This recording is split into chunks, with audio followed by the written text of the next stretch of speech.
Hello, everyone. It is that Weems guy. We are here for an episode. Sorry for missing last week, but we're back here tonight. Joining us tonight for his first visit on the show will be Mr. Nick Dame. How you doing, sir? How you doing? All right, if you would introduce yourself to the audience.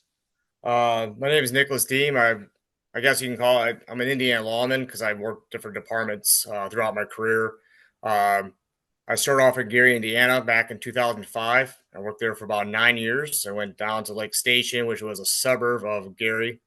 Um, Worked there for about five, and then I came to Indianapolis about 7 years ago. So I have a little over 20 years on the job. Okay. All right. Also joining tonight is Eric Gelhaus, who's regular on the show. How's it going, Eric, you Lee? can Nick, good so to you can see say you. hello to the audio I listeners. said hello. Hello, everyone. All right. So a couple of weeks ago, I asked for show suggestions in the Facebook group. And by the way, for those of you that want to join the Facebook group, be sure to answer the membership question because if you don't, it's just going to automatically delete your membership request. If you have five friends that are members of the group, it automatically approves it though. We had someone specifically request that we discuss the topic of backup guns. What? Huh. I've seen this incident on YouTube involving some fellow with a backup gun, and he would probably be the absolute best person to talk to about this. So I'm going to let Eric take over and ask questions about backup guns and stuff now, because he has a little point of view he would like to raise as well. So Nick, let me just kind of tee this up. I've seen the video. I've talked to you about your event. There seems to be a fair amount of younger officers, right? Deputies, troopers, whoever, who don't see the need for a backup gun. Um, I came on, the guys who trained me in the academy, who were my FTOs, were heavily influenced by the officer survival, officer safety movement that kind of got its genesis in the mid 70s after events that we've talked about. A backup gun was about as mandatory to the job at that point for a street cop road deputy as was the badge. But I noticed things have changed. I'd like your thoughts on kind of like how things have changed, why you've stayed with a backup gun, and what your thought process with it prior to your event, your incident. When I came on the job, backup guns were still they were kind of pushed still. Um, a lot of the old guys, my FTOs were still when they were rookies, they were carrying revolvers. So that thought process of a second gun is a faster reload. The semi-automatics, it wasn't until really like what the 80s and 90s we started getting like the real reliable semi-automatics. They were kind of hit or miss somewhere along the way. We were still trying to figure it out. Um, I think once we started getting the Poly Wonders and they started really getting on the market, and we started figuring stuff out, the ammunition's gotten better. Um, we stopped seeing the malfunctions at the range. So, and then the guys who are used to carrying revolvers and backup guns, those guys have all retired. So there's a lot of younger guys out there. And then we also have to look at that a lot of officer involved shootings aren't what they used to be either. Back in the day, it wasn't uncommon for an officer to have a lot of officer involved shootings, and they had a lot of experience. It Right. wasn't range experience; it was actual street experience. So they knew what could go wrong during a fight, and I think that kind of plays a part in it. Um, so as far as that goes, I would say that probably takes most of it is the fact that the guns are very reliable. We don't have as much experience as we used to, and our guns are, and then that era has kind of gone away. We've forgotten our lessons the hard way. Do so you came on about 15 years after I did, but there was still a lot of thought discussion that a lot of guys we were still losing about 20% of cops to gun takeaways. Right now, unfortunately, we have no idea if those guns were in hand when they were lost, if they were stripped out of the holster or not. But was there discussion about that while you were coming up, as opposed to just the reliability issue? When backup guns were brought up, the whole that was kind of loosely talked about. I think when I read it in books like that, but it wasn't something that was brought up the academy. The object of a backup gun at the academy, like whenever they talked about it, was because one gun goes down, you go for the other gun. Okay. Well, So, thanks, Lee. Those were the things I wanted to hit on the front end. Yeah, I will confess that I'm wrapping up year 27, and I've never carried a backup gun. Uh, I've tended to always think of the pistol on my belt as the backup. My primary was the long gun. Um, but I'll say this too: my first agency, my policy prohibited backup guns. Um, then I went to another agency where I wrote the policy, and since I wrote the policy, I found out I was often in agreement with whatever was on the computer file. The first policy I wrote, Nick, was to authorize the use of centerfire lever guns as patrol rifles because that's what I wanted to carry. Um, I understand the if I was working like an environment where you've worked your career, I probably would have had one. If I had been a primary patrol guy um, for the agency where I was chief deputy, I probably would have carried one. But in the functions that I was in, I just didn't see the need uh, for the most part because usually, say, if I was pre-planned responding to something, I had a long gun at access anyway. Um, the times that I was out in uniform and working, I probably should have been wearing one, but I didn't. Um, what went into your selection of backup guns? Has it changed over time? Have your methods of carrying changed over time? they have. I started when I went through the academy. There was a guy. His name was Denny Smith. We had a multi-jurisdictional police academy, and he was a Gary cop.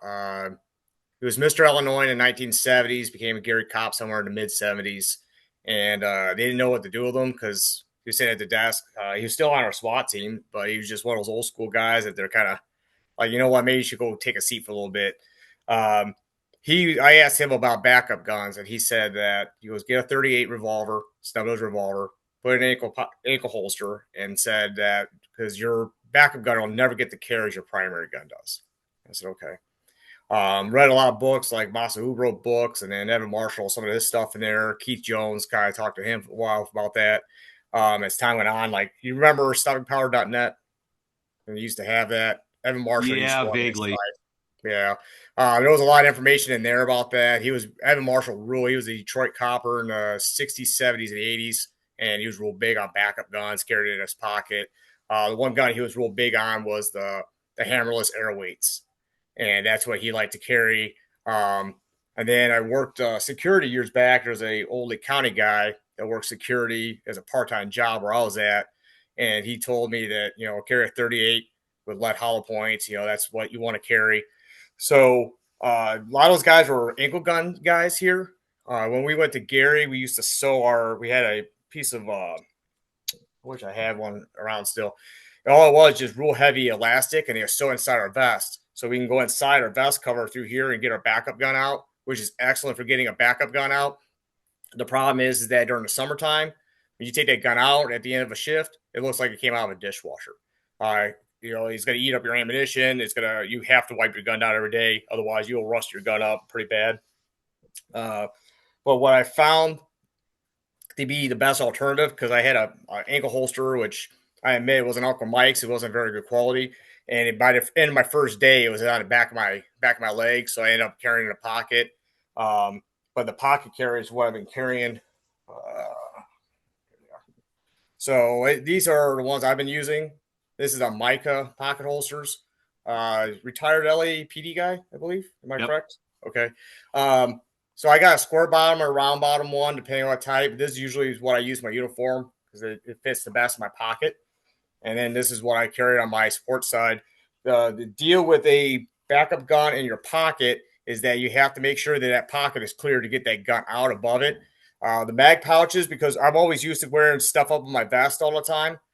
So we ran our mag pouches off to the side. So that way, even if you're bent over, you can still get your magazine pouches. And then Safariland makes that slim line, and they make that triple mag pouch. You guys seen those before? Mm-hmm. Yeah. Those sit nice and high in your belt, so you can actually reach underneath and get to your pants pocket to get the backup gun out.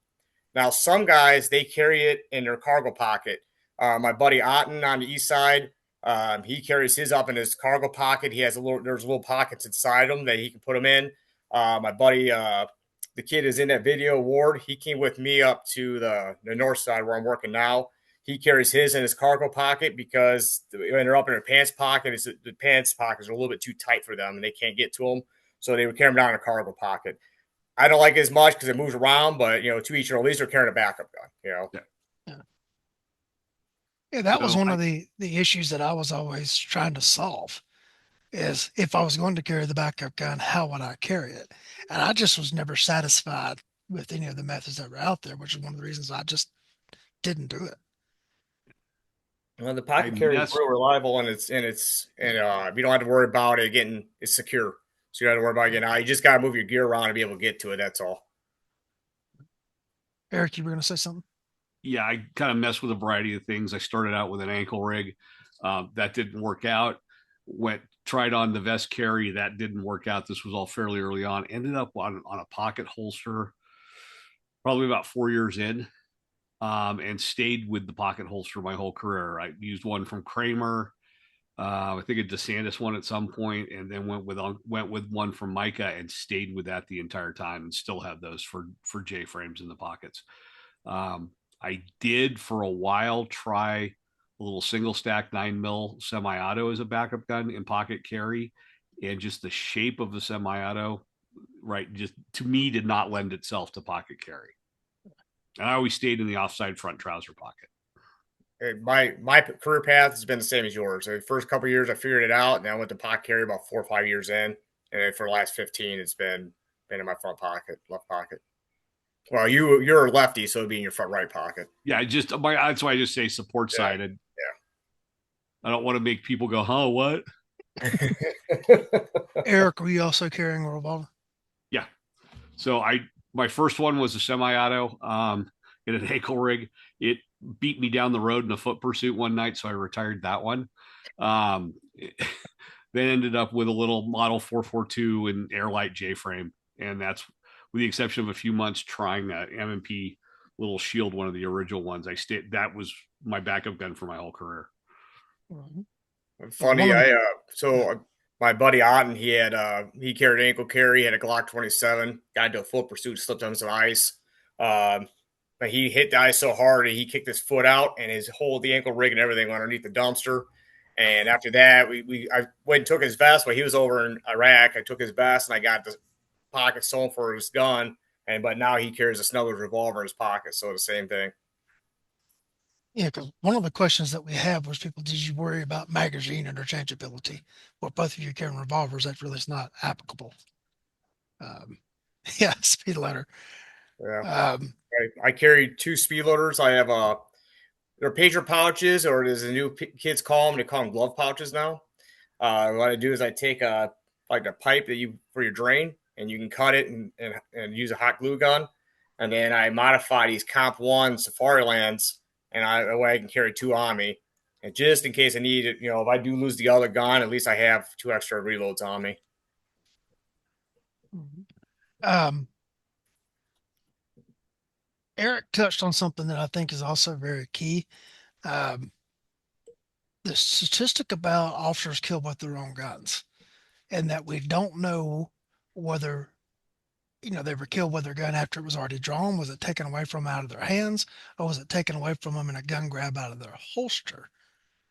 And I think that's a statistic that needs to be divided into those subcategories there, because we see such an emphasis on security holsters, or as Tom Givens calls them, draw-proof holsters, when that may not necessarily be what we need, because if people are getting them taken away when they've already drawn them, then the level of security in the holster isn't really that big of an issue.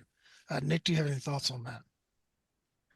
I took a Craig Douglas class probably about 10, 15 years ago, and he was real big on fighting, and I think that was part of the problem is that guys just don't know when to get the gun out. So you get in a tussle, the officer comes out with the gun, and that's one thing you learn in that class real fast when you're fighting with other people is that you have to make sure you get them tied up before you get that gun into action. So I'm sure that's part of the problem.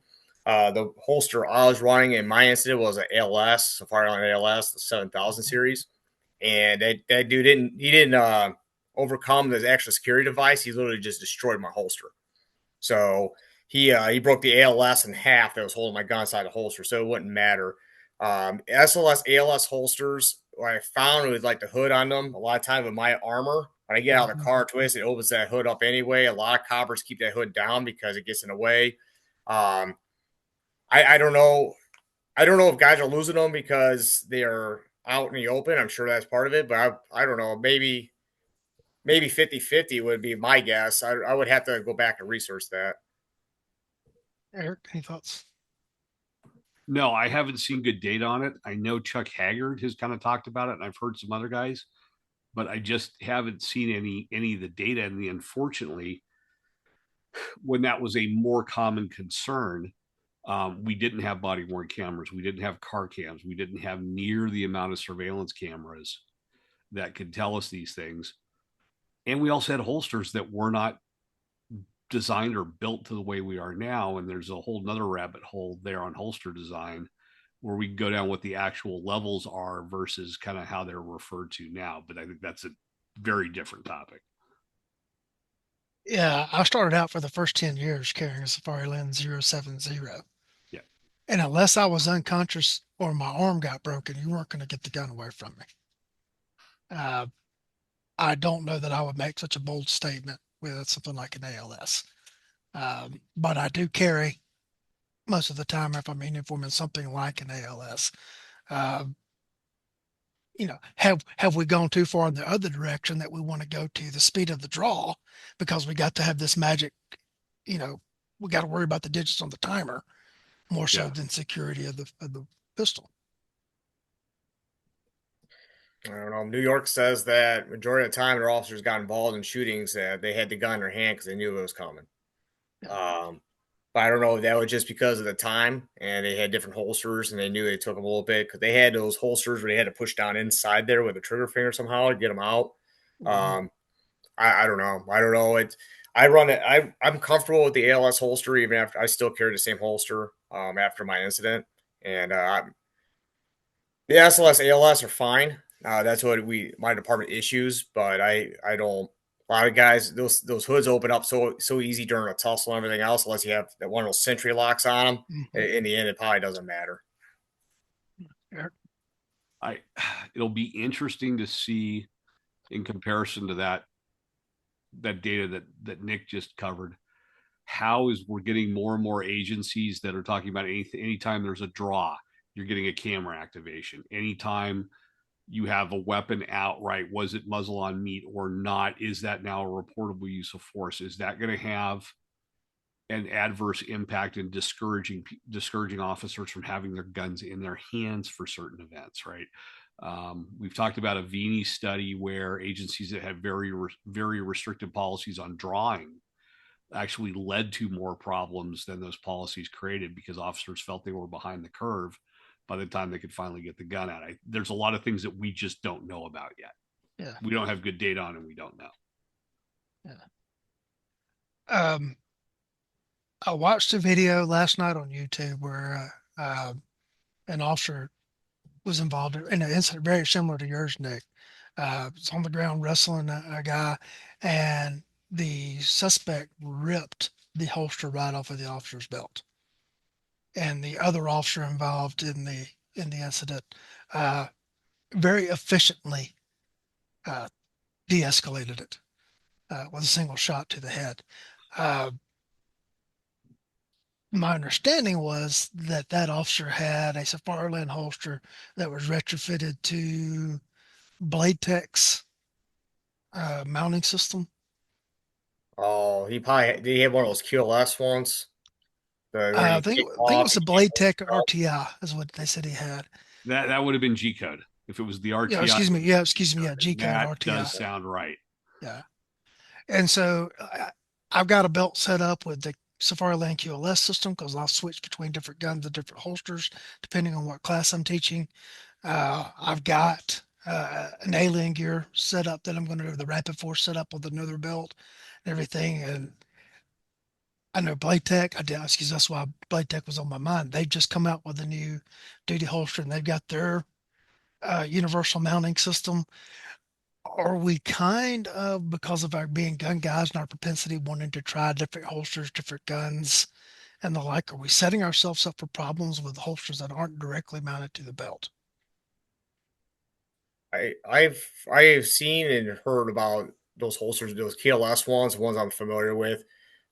Those are breaking. They were popular because you have like when I was up in back in the region, we had battle belts, and then for SWAT, and then you had a patrol belt, so you could change your holster between the two of them. Then when I came down here, I think it was Chuck Haggard was the one that told me about how they were breaking. And I was like, you know what? I'll just stay away from it. So for a duty holster, I stay with mine completely mounted. And if I was going to run a training belt, I do like what you're doing with it, where I can change them out. But as a duty belt, I try to warn guys, but guys, they do what they do. So Yeah. Eric? When I was still working full time, working period, I kept the holster mounted on the Safari Land universal belt loop. Now my current setups, I have the Blade Tech setup right now I'm working with because I'm running through about 3 different guns usually for stuff. Between something from Staccato, my MMPs, and then every now and then it'll be something else that I got to throw on the belt. So Yeah, I'm still full time, but in the setting that I'm in now, I've got students from uh, agencies from all over a 10 county area. And so I've got different holsters coming as well. And so what I'm trying to do is build up a inventory of at least one example of every holster that I may have coming to a class. And so I want to be able to look and see what a particular student is using and then switch and put that holster on when I'm working with them. Um, just because I want them to look and see me using the same gear that they're using, not that I'm using something special or something's different. But then I, see some of these things with these attachment devices getting broken, and I'm wondering if that's not a concern for if officers are wearing that in the field. So that's just why I wanted to get into that. yeah, the one place I would say probably has by now some good data on it would be LAPD. They're usually pretty good about collecting that information. And if so, I don't know anyone at their defensive tactics side of things, but yeah, there might be somebody down there I can reach out to and see what they have info wise, if they've done anything with that.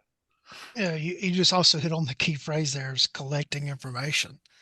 There's all sorts of stuff that the people that are writing the reports or working the incidents that they don't even know that it's data that needs to be collected Yeah. because that's not in their frame of reference. If I'm investigating the use of force, I'm not particularly Yeah. worried about what holster attachment a guy was using, Well, the unless that reason, became material to the use of force incident.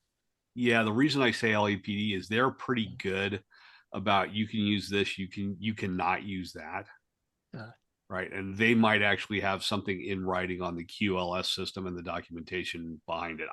I'll reach out. I got a guy there I can talk to. I'll reach out. yeah, yeah. Sorry, Nick. no, that's you know more than I do on it. I just know a couple of times they break or whatever. That's why I've heard. That's why I don't carry. I don't mess with it like that. But um, I would like I said, I would do the same thing you're doing, Lee. I would just as a training thing, it's fine, but as a work thing, I wouldn't trust them. Yeah, the training lieutenant for our biggest client agency has switched over to the Blade Tech system, and he seems to be really happy with it. But I have not had this discussion with him. Um, I just didn't want to get into another system because I already had so much invested in the QLS. But I am setting up this rapid force uh, holster just because I could do multiple of their level 3 across different weapon platforms, so they would all be the same. That goes. But we'll see. That may be an interesting question to start tossing out bigger in the community there. Um, Nick, what can you tell us specifically about your incident? Go on YouTube. My incidents on YouTube. IMPD TV, I believe, is what they have. They have their own page. You can look my name up. I'm sure you can find the YouTube video on that way too. Um, I mean, what do you want to know? I mean, is there any specific things you want to know about it, or you guys want me to kind of give you a brief synopsis on it, or? Yeah, Brees, and I'm always curious as to what the people who are actually involved have to say about the incident because the gun community loves to watch a video and make these pronouncements about things without ever talking to the people that were involved.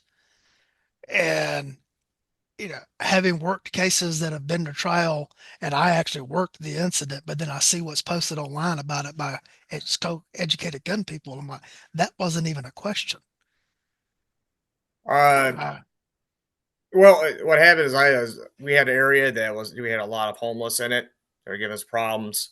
Uh, the guy that I got involved in the shooting with, I've never personally like interacted with him, like arrested him, but I was there backing other officers up. They were dealing with him before in the past. Um, he was wearing a bright green coat when I came across him. I ran him off one gas station that day, ran him off from the hotel that was right inside that gas station parking lot. Uh, Came back later on, and there he was again sitting at the hotel. So I went to put him in custody, and he takes off from me. He was easy. I would say probably twice my size. I mean, he was tall, lanky. Tall, lanky guys are real hard to fight. I don't know what it is. You get somebody like Chuck Haggard, man. It's hard to fight somebody like that, built like that, you know. So trying to get behind him. I was gonna try to pin him, and he heard me running up behind him, so he takes off running from me. Some other units show up on scene, and we go looking for him. He goes kitty corner across a busy intersection, so we're driving around looking for him. My buddy Ward was the other officer there on scene with me in an incident. He pulls up and he goes walking into that Burger King, and I see he's in there. He goes, I think so. He goes, he didn't run across the street. He might have been in here. So we walk in there, and this dude took his coat off and threw it next to the door, and he's standing back by the counter. They had the door to entryway to get behind the counter, and he's standing in a window like he's an employee waiting to get inside. And we go to snatch him up, and the fight is on. Um, During the fight, I was able to put some knee strikes into his groin and his into his inner thigh area. His head got hit against the wall during the fight, trying to control him, trying to get him get him pinned. Um, and then finally, we ended up going out into like the little dining room area. And then my buddy, he likes fighting on the ground. See, I'm not a ground fighter. I prefer to be up on my knees or pin somebody against something. I don't like getting on the ground. So with some guys like that, that's the way they like to fight. Wraps his hands around his legs, takes him to the ground, and I was already fighting over my gun at this point. And then he was trying to get up, pull my gun out of the holster. He got up on his feet real quick, and at that point, I grabbed a hold of his wrist and was able to get my backup gun out of my holster. And then I brought it up, and I tried to line my sights up on him. This is actually the gun itself right here, just a 642. But I have these yellow sights on here. And I was trying to line these sights up and couldn't line them up on him. But I got that yellow stripe across his chest, and that's why I said, I used to. I said an F bomb, and I said close enough, and I pulled the trigger, and I took care of the problem with it. And he ended up, when I hit him first time I hit him, that muzzle blast, you could tell like he broke my grasp off his wrist, and my pistol goes to the ground. During the incident, my gun was set off because he was firing over my handgun. It was set off. It actually went through my holster, and he actually broke the ALS of my holster in pieces. The plastic piece that locks over that ejection port, and the bullet hit the floor, shattered, and it shot all up inside my leg. I have a piece of that bullet still inside my leg. It's about an inch from my femur. So the gun goes on the ground. I'm not sure where the gun's at and where he's at. He's still standing over me, so I fire a couple more rounds and hit him. Fired 4 rounds. I hit him 2 out of the 4. They said, and he took off out the door. My partner went after him out the door and tackled him out front. I was able to grab my service weapon and then go outside to help him out with that, getting him into custody.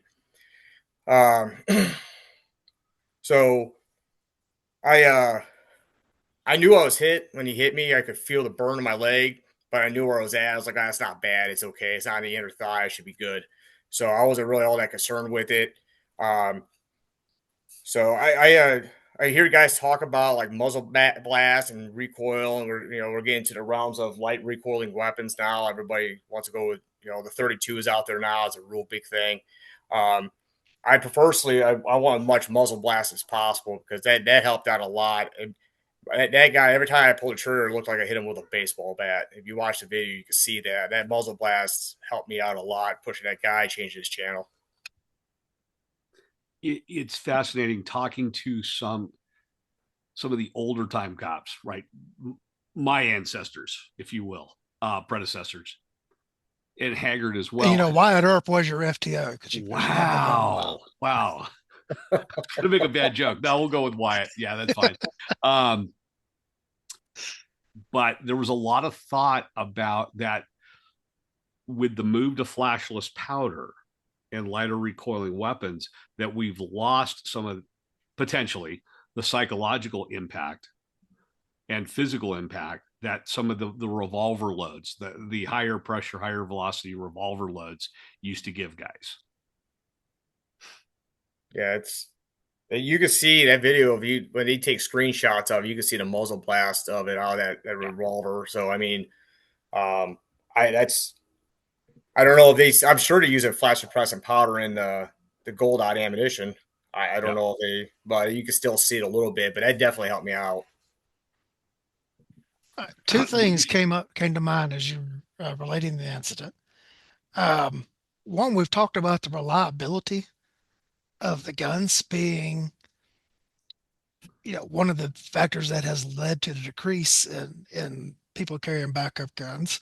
And we were talking about the mounting systems and stuff, but like in your instance, the holster broke and you couldn't have drawn the gun in if you wanted to, right? Oh, it came. I didn't realize it was broken until I got it back. Okay. Yeah, it would have came in and out of the holster. He just snapped that one piece in half. Guys want to talk bad about that. The 70S holster I like a lot. I like it better than the 6000 series, which is like that burrito wrap one. Um, Mhm. but that holster, it put up with a lot of abuse. There's no holster is going to be one. Right. You pull on a holster enough, and it's made out of plastic, you're going to eventually break it. And then with who knows how much they break down being out in the heat and being out in the sun, and after years go by too. So, I don't I it that holster held up really well. I didn't know that. We want to talk about reliability of the backup guns, and when he was talking. We're talking about the revolvers, semi-automatics. Mhm. The one thing I've done is you could take a Glock. This is cleared out. I could take this gun and I can go all the way down here on the bottom and I can pull this trigger back. And this gun, as long as the ammunition's good, it's not rusted shut. This gun's gonna go off. It's gonna be tough to shoot accurately this way, but I can fire the weapon this way. When you get an autoloader out like that, and you try to shoot that way, it's gonna cause a malfunction. And I've done it. I've done it with a Glock 42 I have and a 26, and you hold that gun down low, and it causes malfunction because you're not up behind it. So that's one of the reasons why, like these revolvers, although it's not the cool thing and it's been around for a long time, is one of the reasons why these are still the most viable option out there for a backup gun. And the other one is this is not a slam at you because I understand the reality. 50% hit rate on an entangled gunfight. And people say, oh, that's 3 yards away. I can't miss. You were closer than 3 yards, like in body contact with the guy, and we missed. Please talk about the reality of that. Jeff Cooper has a rule to know what's beyond your target, right? That's one of our safety Mhm. rules he came up with.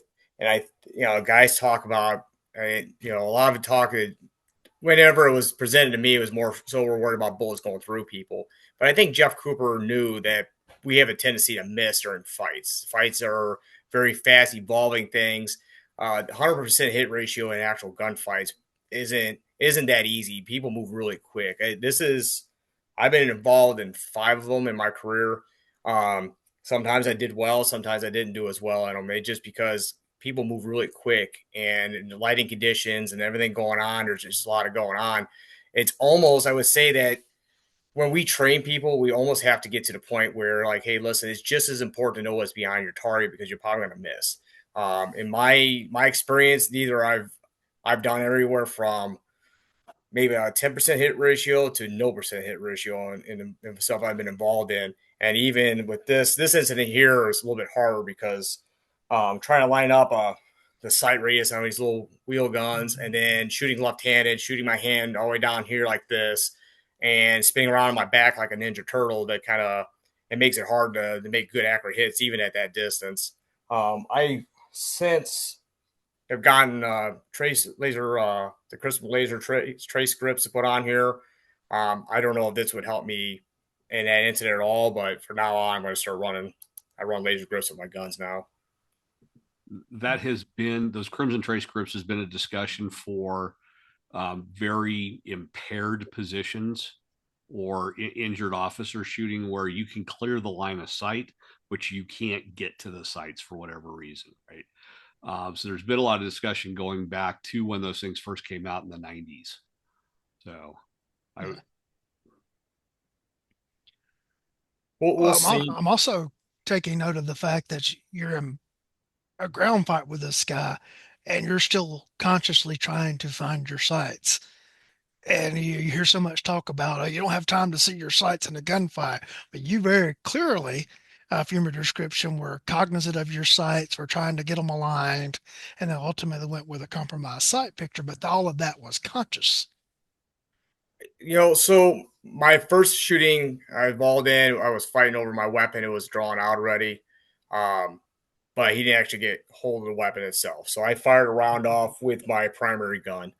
Um, my second shooting I got involved in, I was shooting at a suspect. It was a carjacking, kidnapping suspect. They engaged some guys in another car.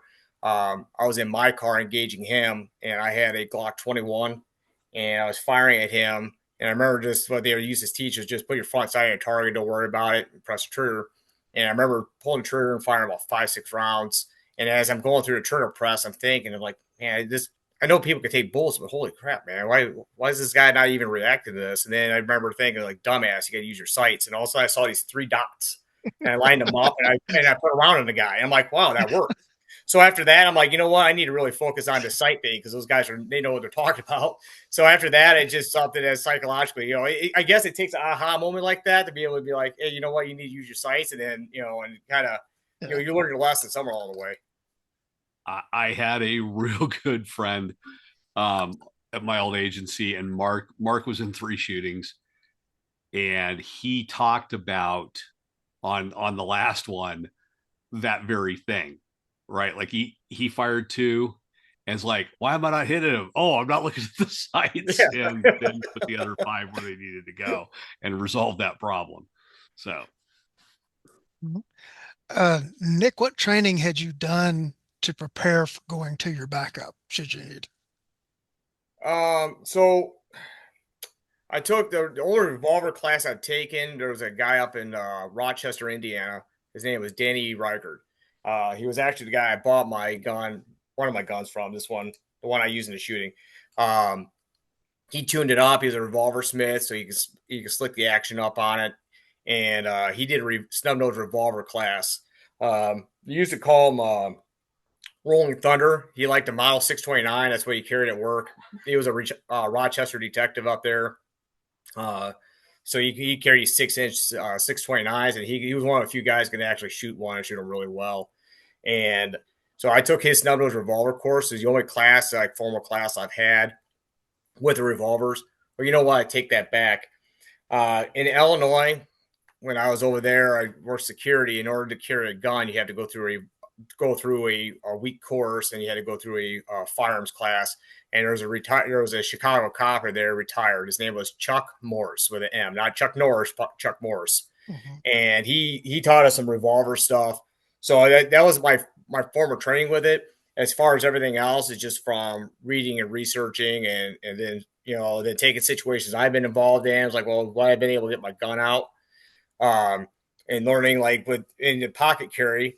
When I push this thing, I push my leg out. I can get to that pocket and be able to straighten it out. So if I get in a fight with somebody, as long as you could usually have enough strength to straighten your leg out to be able to get that backup gun, and then figuring out how to do that, like inside a car. And it's just from like going through the day and just figuring out how to deploy the gun. And then as far as like range stuff, just laying on the ground and learning how to shoot from different positions with that backup gun and be able to get it out. The good thing about the backup guns and deploying them is that if you clear the gun out, you can do this at home. You don't have to, fire any live rounds. You can do all that stuff there at home. And then when you get to the range, you can just focus on getting the gun and, to different grips and fire them. So Eric, any questions? no, it's pretty similar process. It was working with it, figuring out what works. I rewrote our backup gun qual when I was there to where you basically essentially induced a stoppage in your primary gun and then had to go to the backup gun from wherever it was carried and shoot the rest of the qual with it from there. So don't just show up with it in hand, right? Like, no, go get the stoppage that you can't clear. Now get the backup gun from wherever it's carried and get it into play and work through that process. Let me ask you this: when you did that, did you teach them to keep that gun in primary hand and come out with the backup, or did you teach them to holster it? What did you teach them? Put the hand, I told them dump it. dump it. Okay. Just dump it. For me, I was always going to shoot the J frame. We can support hand, whatever we're calling it this week only, right? And I'll recover the backup, the primary gun if I can, right? So if I can hold on to it, great. If I holster it, great. But this is what I'm going to be fighting with is one hand on the gun till I can work through it. Okay. One thing I would like to add, a lot of the gun community, we like to shoot, but a lot of these guys don't like to go to the gym workout. I don't like working out either. I only do it because I have to. One of the things I learned, I trained with a lot of former SF guys throughout when I was in Lake Station and a little bit later on too. So these guys, they're real big on grip strength. That was one of the things that I talked to those guys at the time. A lot of these guys I was talking to. So they say even when you work out, every time you get done, you should do some kind of grip strength exercise. Farmer carries is a real big thing for them. So I started doing a lot of farmer carries after I got done working out. No matter what I worked out, at the end of my workout, I do farmer carries, kettlebells or dumbbells, and I take a lap around the gym and stretch my hands out, go heavier weights. That alone, like when I grabbed a hold of that kid's wrist or that dude's wrist trying to break that gun out of my holster, that's what kept him from being able to bring that gun up on my partner and I. And that saved my butt just as much as my backup gun did. All right, if y'all are getting a lot of background noise all of a sudden, my next door neighbor just decided to set off fireworks, and my 16-legged alarm system is not reacting well to it. Uh, Nick, I don't know if you've listened to the show, but I have a beagle and a terrier that I call Bass in Trouble, and they are actively sounding off at the You moment. don't like it, huh? And then you'll hear the high pitched chirp of the Australian Shepherd singing back up here in a moment. But yeah, I heard the first pop, and the terrier reacted. I'm like, "What is that?" And then I started seeing the flashes of the fireworks. And I'm not sure what's being Okay. picked up on the mic. What event is going on that would necessitate that or trigger that? This is Georgia, Thanksgiving. Eric. We don't Okay. need an Well, event. I didn't know if some college football team beat a little league team. I'm asking because I know how you guys are about Well, Georgia beat Georgia Tech yesterday, so it. Okay. or Friday. So that I guess you could say that was a little league team. But Okay. there you go. Hey, that's the way of life around here. Oh, I get it. I understand. Yeah. Um, Nick, we had people specifically want to ask you about the aftermath of your shooting, and I think there's two different ways now. As what was the aftermath within your agency, and then locally, and then what was the aftermath online? Because Uh, I know there's been some commentary online that was interesting, but go ahead. yeah, my department, they we have our share of shootings. We're around. We get quite a few. Um, so I think we had like 18 that year. So it's not as uncommon, and they're pretty good about taking care of us on that. They have a psychologist that we go talk to, and he's a hell of a dude. I've talked to him a couple times. I actually go. I enjoyed look forward to going and talking to him after my last incident a couple months ago. Um, the chief calls you. You get phone calls from different commands, stuff like that. Our chief is a good dude, so he called me and asked if I was okay, all that stuff. They they cleared me up pretty quick and got me back where I can go to work and give you what they call we get put on light duty, so they call it a detail. Mhm. So I got detailed to. They asked me where I wanted to go. I said, I said I'd like to go sit out in the armory at the range. So they put me out there, and they try to take care of you as much as possible. So I have no complaints. The city hasn't. The city was real good with me. I didn't have no problems with the city. I did see some stuff online, like some guys that sent them to me. Something I learned a long time ago is like when you never read the comments from your stuff because people get, people talk about stuff they don't know what they're talking about and it just Yeah. raises your blood pressure. So I don't read the comments. I never looked into it. A buddy of mine sent me a thing from Instagram and it showed my incident and then it showed some other guy who was into ground fighting, jujitsu stuff, and he folds his other dude up that was trying to get away from him, not trying to fight him. And he's like, "Well, this is what you need to do." And it's like, listen, I did strikes in this guy, and I did, and we did what we could with this guy. You're, when you're fighting with somebody that's high on something and he's Yeah. bigger than you, and it's sometimes that stuff just doesn't work. It's not Yeah. unless you're well trained like Craig Douglas. You're probably you're probably going to have a hell of a time fighting somebody like that. And even then, it might even give him run for his money. We have a couple guys that are real good defensive tactics guys in our department, and they're instructors and they came out after the incident and they were at the range for something else and I said, "Hey, you guys saw the video, what'd you think?" I said, would you guys had to do that?" And they're like, "Man, we don't know." They're like, those situations, man. He goes, it can go either way on it. And when you get guys that high and they don't feel nothing, a lot of that Mhm. stuff works until you take away all that stuff. So I don't know. I Guys can say what they want. I did what I did, and it just it went down that path. And unless you're actually in those shoes, you're never going to know how it's going to work for you. Yeah. Yeah. You touched on something very key too. There's a difference between someone that is fighting, trying to get away from you, and someone who is trying to fight you, as in to hurt you. Right. Those are completely different instances. And then you start throwing in alcohol and mental, or drugs and alcohol and mental illness on top of that. Uh, it changes situations just dramatically as well. Yeah.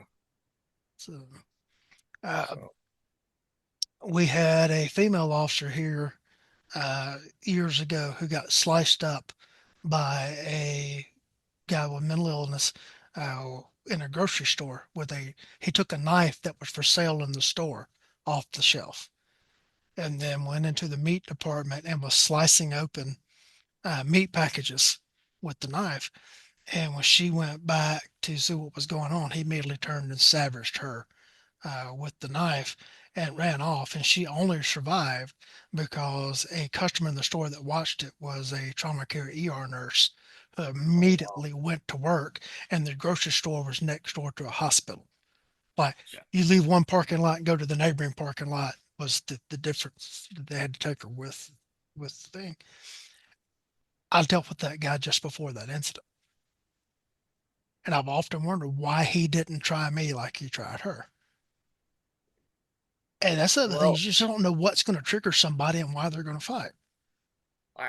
we talk about the guy I dealt with, and in my incident we're talking about, and it's one of those things of I think that the last time they stopped and dealt with him, he made that decision that he was going to allow that anymore. That Yeah. was the last time he was going to make an example of us. So I don't know. I don't know if it's just certain drugs trigger them a certain way, or if it's a certain just the moon, or I don't know. I don't know what causes Yeah. it. I think too a lot of these guys are real good at reading people too. Yeah. And if you come around, you have that confidence. It's like that. A lot of these guys are not gonna they're not gonna try you as hard. If you're bigger, they're not gonna try you as hard as if you come around a corner and you're a 5 foot 110 pound female. She's gonna get a harder time with these guys out here in the streets because they think they can push them around more. Yeah. Of course, he was not in and I don't know if this is the right term, a manic state when I dealt with him. He was displaying odd behavior, which is what led people to call about him. And when I made contact with him, another male officer did also come to the scene. And I don't know if the fact that it was two males there, and then that other incident was a lone female, and he was obviously having an episode at the time, whether that was different. Um, the My partner on that scene was one of my academy classmates, and he's eccentric in a good way, brilliant way. Um, funny, hilarious guy. And this dude looked at me and said that told me that he was a Martian that designed humans And then he told me, I designed your partner. And I'm like, sir, that makes a lot of sense. It's explaining a lot of things right now. And it wasn't a confrontational thing. Right. And, but then, not too long after that, he sliced her to pieces. And she lived. She's got still suffering ill effects from it. But Well, too, is like you'll go to a scene and there's that one officer that can, where they'll connect with that one officer and they'll talk to that mhm. officer and the other two officers they don't want nothing to do with. Then you go to the next scene and then there's another officer that they connect to. It's just I don't know what it is, but sometimes there's Yeah. just like a wavelength that they can follow each Yeah. other on, and so that could be it too. Oh, that just reminded me of something. In the last episode, we paid tribute to my buddy Dave that died of cancer. Uh, there was a guy uh, suffering from mental illness that for some reason I could connect with the guy and talk to him. But if David showed up, it just went nuts. David didn't have to say anything. He could just walk by and the guy would get triggered and go off. Yeah, that's what I mean. I don't know what it is. There's certain guys out here, and then you have some guys that can almost talk to anybody, and then you have the other Yeah. officers that they can't. You're like, you know what, dude, you just stay outside. Just we got it for a second, and we start fighting, come in, you help us out. So I might have had a time or 1200 in my career where just rolling up, just getting out of the car. mere presence. Yes, did things like that. Oh man, I'm having all kind of flashback moments now because after David and I went to separate agencies, uh, the guy that I was just talking about popped up in a scene, and David had to deal with him out in with his other county, and it made the news. And I called him, like, dude, you left the agency, and somehow he still found you, and you triggered him to start it up there. It's just the funny things that happens in this line of work. Yeah, Uh, Cooper from Southland was right. It's the front row seat to the greatest show on earth. yeah, That is absolutely. that opening scene, especially that monologue. Yeah, It's hard to find something truer that was said. Yeah, yeah. I love showing that to rookies, and it's like this is what it is right here. They had must have had great technical advisors for that show. That's my understanding. yeah. Yeah, The few scenes I've seen from it, I never really got to watch it, but a few scenes I've seen from it, there's definitely it was. That whole Oh, go ahead. I was going to say that whole opening scene that yeah. that is the prelude to that monologue that we were talking about. That is a combination of a couple events, and I remember when the actual shooting by the unsearched bad guy happened, and the dude took a round into the badge. Like that, late OO's very early teens got rocketed all over the place. Yeah. Um, Nick, tell us about your training company and what you offer. I have a company called Flatfoot Solutions LLC. It's on Facebook and Instagram. I don't have a website for it. Uh, I'll travel anywhere anybody wants me to go. Um, I provide training for both civilians and law enforcement. Right now, I'm mostly doing law enforcement just because I have some guys that host me from law enforcement only ranges. But probably going to try to go Western Indiana again, do a class out there. I will teach anything that needs to be taught. I stay within my lane, so there's certain things that I can teach CQB, but it's not my.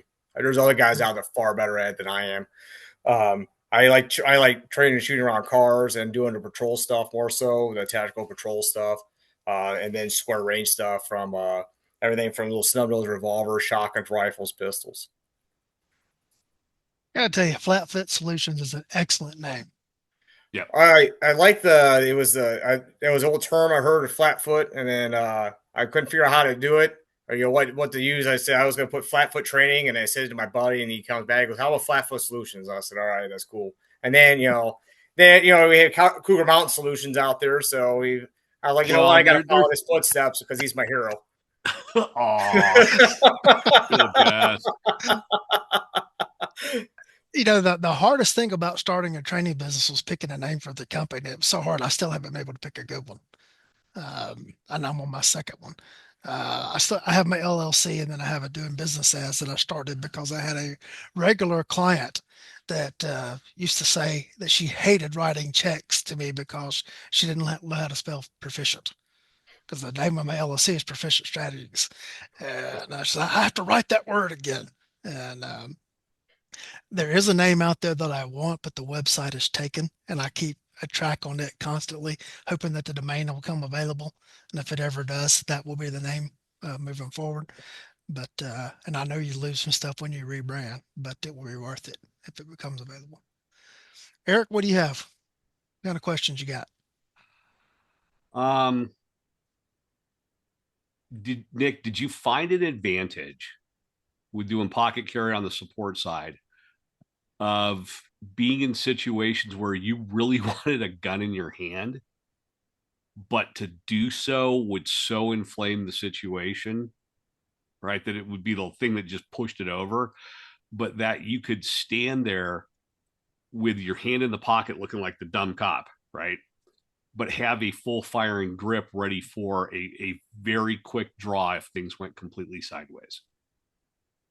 There are times that I can do that, but because of the way it sits underneath there, I don't know if I would be confident shooting with support hand only in a situation like Okay. that. Generally, what I have done is I teach it with my service weapon, so I'll blade people when I talk to them, so they can't really see what's going on. And I have my hand up here, but I have it just past the retentions, where it's about that far out of the holster. Okay. And so I can, when I'm talking to somebody, if I need that, I'll make sure I conceal that portion of my body so they can't see it. But if I need to get that gun out, my service gun comes out. So I do it with my service gun, a version of that with my service weapon over my backup gun. I asked, that was just something I stumbled on, and there were certain neighborhoods where the demographic we had and the behavior was such, like I'd really like to at least have a grip on the pistol, but if I did that right now, it would just teeter stuff completely off the edge. So support hand into the pocket, full firing grip, standing there like I'm having a normal conversation with people, but able to execute what Daryl calls his covered draw, or right. Covered Well, low ready, I think he calls it. What is it? Covered low ready, I think's what he Yeah. calls it. Okay. Yeah. I know that Evan Marshall, they used to have in Detroit, they had the flap cross draw holsters when he started in the 60s. And he talked about how they would keep that gun at right on a strong side, and he would have his hand inside there to grab hold of that gun, so that way he wouldn't have to go through all that on a traffic stop to be able to get the other gun out. Um, if you can get your gun out and you're confident with your gun, I would say rock on if that helps. But I would I try to blade and I take my service weapon and I like say and I kind of try to cover myself neither behind have somebody else talking where I'm kind of behind them whatever so they can't see it. Mhm. Got it. Thank you, sir. Nick, is there anything that you would like to discuss tonight that we didn't ask you about? No, I mean I there's a lot of rabbit holes you can go down with this stuff. I mean you can talk about different types of guns out there, calibers, ammunition. I mean I don't know how far you guys want to get involved in all that stuff on this. Well, so we pretty much everything that we've talked about, at least revolver wise, has been a hammerless. Um, I know why I went with a hammerless gun, and it was based on input, not experience. But what was your path to going to and staying with a hammerless revolver? So Evan Marshall talked about the 442 a lot, which is the blue or the black version of the 642. And some of the other guys I met, there's a guy at Spad up in South Bend. He carries a hammerless. The 340 is it the M&P, whatever the lightest 357 Magnum is. It's a PD or which I can't remember which one it is. And these different few other guys I've met they've done that. So I went with that because you don't have to worry about snagging out your holster, and I get a real high grip on this. Where if I had another J frame with a hammer, I don't have one here, but I would have to go lower on it. Mm-hmm. So that was one of the reasons was you'd be able to get the gun out of the holster, and then the kind of a byproduct, I can go real high with the grip on it. And it doesn't, you don't have to worry about getting snagged up, your hand getting up here too far when you're trying to get out of the holster. So that was the reason why I went with the hammerless over the other ones because I don't need to cock the hammer at all, for what I'm doing. I did it for the snag free Mhm. reason, and that was one of the Yeah. reasons why I wasn't very happy with the shield. I think the shield works great in some other roles, but not as a pocket carry gun, just because of the angles Mhm. of the design. I agree. Yes, I have pocket carried, and one of the things I like about I have the 642 as well. Except for I've actually gone to the 632 now for that role. Is with the hammerless, when you reach in and grab the gun, you can lay the thumb along the back of the gun, and for me, it's easier to draw out like that than it is to grab a Yeah. full firing grip.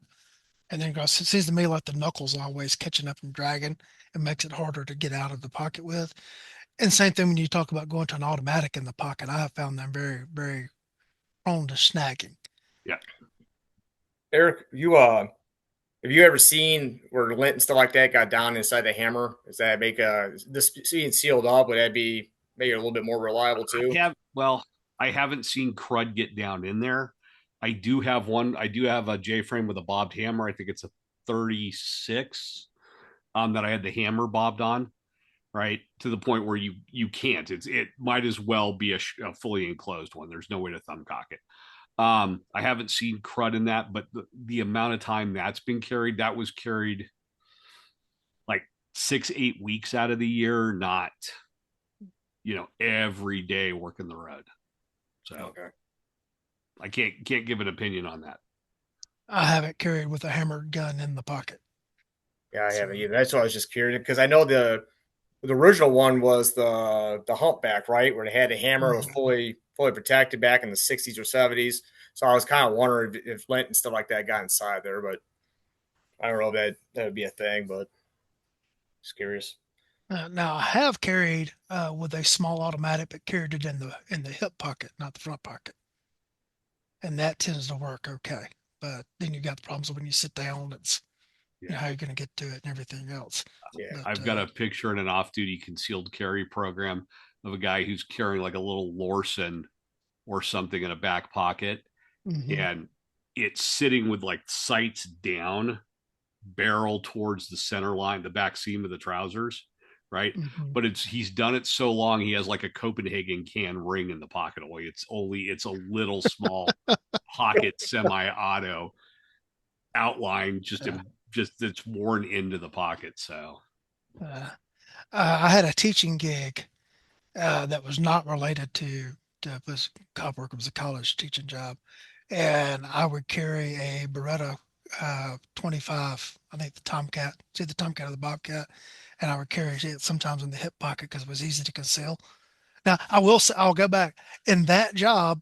It's funny I carried backup because I had a 642 in my right front pocket and I had that Beretta in my left back pocket because I figured if I'm carrying puny guns, I might need two of them. But as yeah, a cop, I didn't ever do it.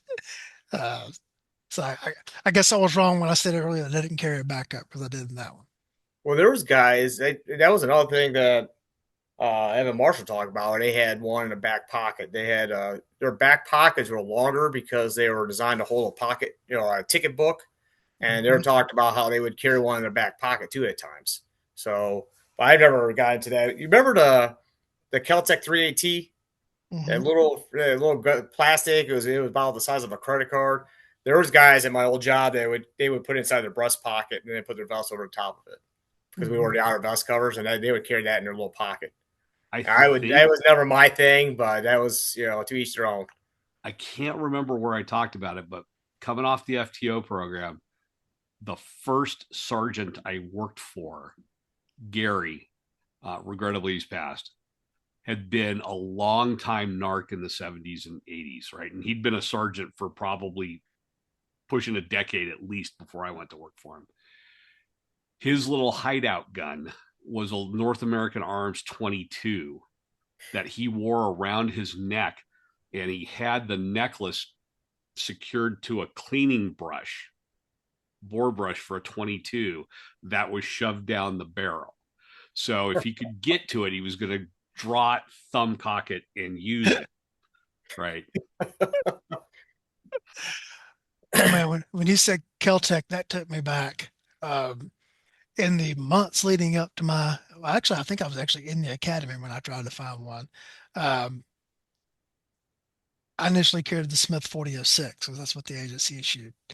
And Keltec made I forget the model number of it, but a little automatic that worked off of the Smith 40 Oh yeah, series yes, yes. magazines. And I tried and tried and tried to find one of those. And of course, this was 28 years ago, so it wasn't like now where you can just go to the internet and find something. But I kept trying to find one of those in a gun shop and went through all that effort only to find out the agency had a policy prohibiting backup carry. Um, but Jeez. I had to have that gun because we work with the same magazines. And then I'm glad I never Well, found one. I came in the Glock 27. That was everybody wanted that as a backup gun because they can interchange Yeah, magazines. That was a hot ticket. But trying to figure out where you could hide one at, that was yeah. always the like I said, a lot of guys just use the vest covers. Was it I think it's Chuck and those guys all talk about how their Uh, knees are messed up from carrying heavier backup guns, something hmm about a pound or heavier on your gun on your yeah, ankle holster or on your ankle holster.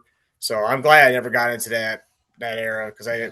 I don't need no more damage my body already got. So Yeah, I'm just, I, when I couldn't find that Keltec, I ended up buying a Glock 27 off of an in-law of a family member. And I was like, well, this will be my gun. It'll be 40 caliber, just like the other. And then, like I said, agency had a policy against it. But that was my carry gun for a long time because all I had was the 4006 duty gun, and then I had the Glock 27 that I could carry off duty. Later, they came in droves, but that's all I had back then. Sorry, Eric, did I cut you off from saying something? no, no, I was, now I lost where I was going to go. So I'm sorry. that's okay. You got anything else you'd like to bring up, Eric? um, well, I guess you guys are gonna buy like this one here. This is a 640. Hmm. I wish Smith would come back out with a 38 special version of this.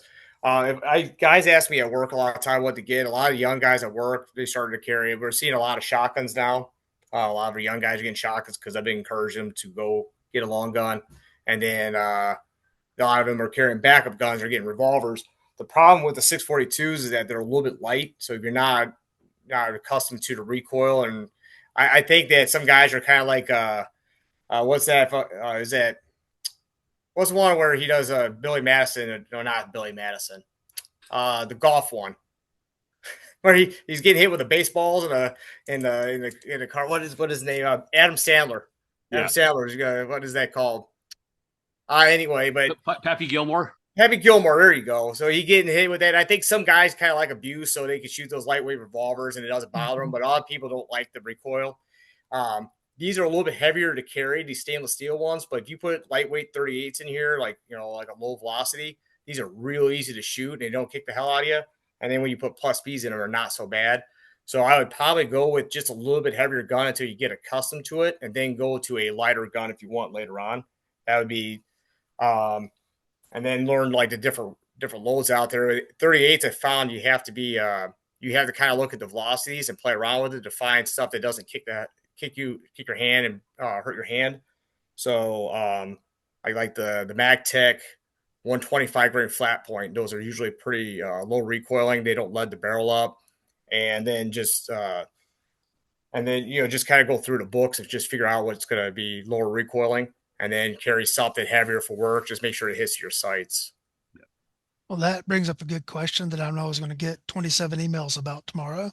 What was your 642 loaded with?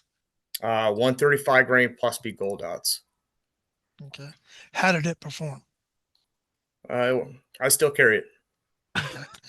So I have an option and I still carry it for a reason. So Oh, remind me when we get off the air, I'll tell you something about the 135 grain Hornady plus the critical duty, which I still carry. Um, but there's a great saying that I probably can't say on air about that. All right. Eric, what you got? No, I think we got everything. Nick, I thank you. You covered a whole bunch of stuff. Pre-event, post, during the event, post-event. Um, I'm good. Nick, anything else you want to throw out there? I'm good. I might have to go to work here in a little bit. So Okay. Well, I appreciate you coming. This has been a fun episode because there's been several aha moments as we've gone along. And I always enjoy it when that happens. So, do you guys thank you for giving up your Sunday evening to record this episode? And to the audience, we know that your most important asset is your time. Thank you for choosing to spend it with us.